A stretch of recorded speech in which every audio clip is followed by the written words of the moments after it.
have to ensure that all properties are monitored properly, and all properties are our plants and the pipelines and transports are designed based on those properties. Otherwise, we may face problem and so on. So let's look at it. First of all, look at the crude oil that we have here. You can see these all are the crude oil, but you see the colors are different. So these colors usually depending upon the composition of the oil and so on. No, usually, as you know, that we are interested in a light crude oil, and light crude oil is easy to transport, less energy to move. So we are really okay with this light transportation. Then on the other side, we have heavy crude oil, and heavy crude oil needs huge pumping facilities and more energy to transport, and they create more problems. So therefore, a light crude oil easy to transport, heavy crude oil hard to transport, and so on. Secondly, we have to look at the sulfur content, how much, whether the oil that we are transporting has sulfur or not. If it has sulfur, again, it is toxic. It can take the lives. At the same time, it is corrosive. So we don't want the the sulfur in the crude oil or even the natural gas. So, for example, here the sweet, uh, if the sulfur content is less than 0.5 weight percent, so we call it a sweet crude oil. But if the intermediate is 0.5 to 1, so this is the intermediate. And if sulfur content is greater than 1%, it is sour or high. Well, there were many the students here, previous students that I have here, they were planning to import the crude oil, but the crude oil had more than 4% of sulfur. Now, this sulfur has to be removed before the processing. Therefore, the price was lower, but at the same time, it has sulfur. It has lots of environmental and health hazards. So it is not recommended to import the oil which has lots of sulfur, because in the long run, it will create a problem for us. Now, first look at the properties. Uh, what kind of properties are there for us that we need to be careful for? First of all, the volume. Okay, then the density. We will talk about them one by one. Then specific gravity and API gravity. Then the viscosity. Then the diluting ratio of hydrocarbons. The vapor pressure. The heat capacity and thermal conductivity. The pour point, cloud point, flash point. All these properties actually matters in the designing of the pipelines, because if you have an improper ratio, improper planning based on these properties, then your pipeline transportation or truck transportation or ship transportation may suffer and create a big issues for us. Then you should know that the oil, we have three different kinds of oil: light, moderate, and heavy. Light is easier to transport, and it does not have lots of heavy hydrocarbons, easy to transport. And heavy hydrocarbon is waxy, has bitumen, so it's very hard to transport and very low economic value. That's why the heavy hydrocarbons are mostly cheaper, and light hydrocarbons are mostly a bit expensive, and so on. So now let's look at the first part, and let's continue. Well, the most important that we have.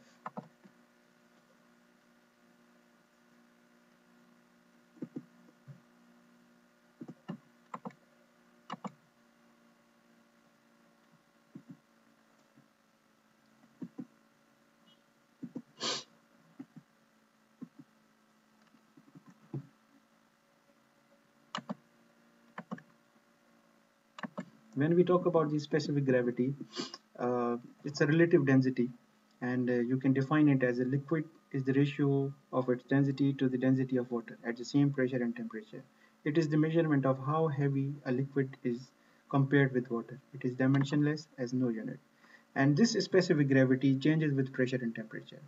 And API gravity is needed, first of all, because of the pumping station pressure requirement. For example, whatever pump you are installing at the pipelines, these pumps, if the oil is lighter, easy to transport. But if the oil is heavier, then it is very hard to transport at the same time.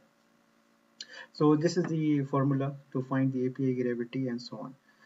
Therefore, it is needed. And when you do these calculations, because you want to calculate many various other. Yes. So when we are designing the pumping stations, we need to look careful for the API gravity. And there are many other calculations for the pressure requirement, like how much is the pressure needed. So for that, we have to know the API of the crude oil, because API has direct effect on the pressures. And when you calculate the API, you have to make sure that you do it according to the pressure and temperature and so on. Then ahead, these are the API gravities of these products that we have here. The AP light crude oil is above than 31. So light, if the API is above 31, the pump requirements are different. And if you have heavy crude oil, which is 10 to 22 API, then the requirements are different. So we have to know about the API gravity because of the pressure requirements at the same time. Now we will look at the viscosity, and it's again very important because we are talking about the flow in the pipelines. So, and viscosity is the relative measurement of resistance to flow. So first of all, you have to make sure that your pipeline you are using, it should be a good quality of steel and it should be polished inside so that there should be a very less resistance and very less friction for the oil to flow inside it. But this viscosity is actually between the resistance to flow between the molecules of each other. You can define it as the measurement of friction between the layers of flowing fluid. For example, this is the flow of fluid, and at the same time you have another layer of fluid. So when they are moving ahead, they are actually rubbing each other. And I will show you in a video also that this viscosity, if the viscosity is very high, then you need more pumping pressure, you need more energy to transport it, and it will create more increase the operating cost of the product. So I will now show you that how the viscosity is affecting. Okay, when you want to calculate the flow rates in the pipelines, viscosity is one of the parameter or property that you have to care for. Higher the viscosity and harder to transport and slower to transport. Let's look at a video which is based on actually different kind crude oil with different kind of viscosity, and see that how the viscosity is affecting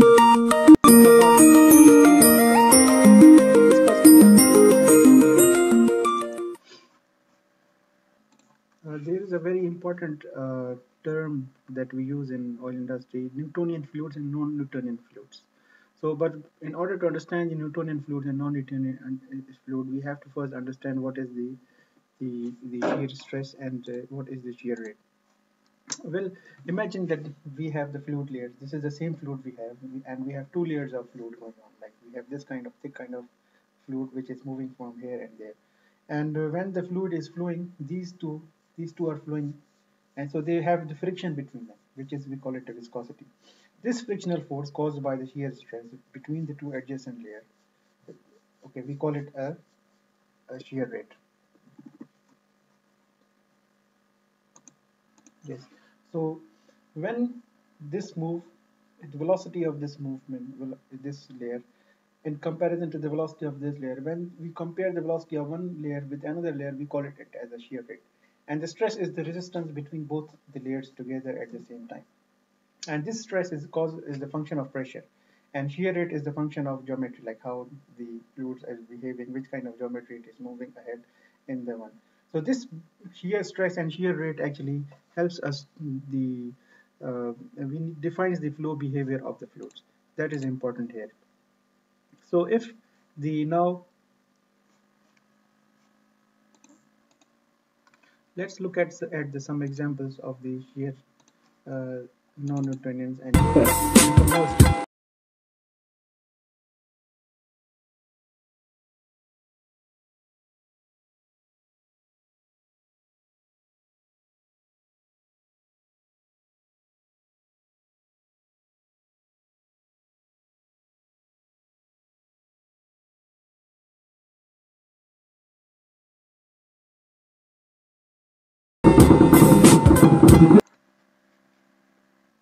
Now, there is one more property that we need to understand is about the pour point. And pour point is the lowest temperature at which the flow will fluid under conditions. Now, for example, if you have the oil and at normal room temperature it is freezing and it's frozen, it cannot move. Then this is then how you can transport it if in the pipeline if it is not flowing. So every oil has its own pour point, has its own pour point, own temperature to flow. And so why we want to know this property? This property actually is more important for, as you can see here, is in the heavy crude oil or waxy crude oil pipeline, because we need more energy and extra care when this and we have to make sure the temperature is above the pour point so the fluid can flow.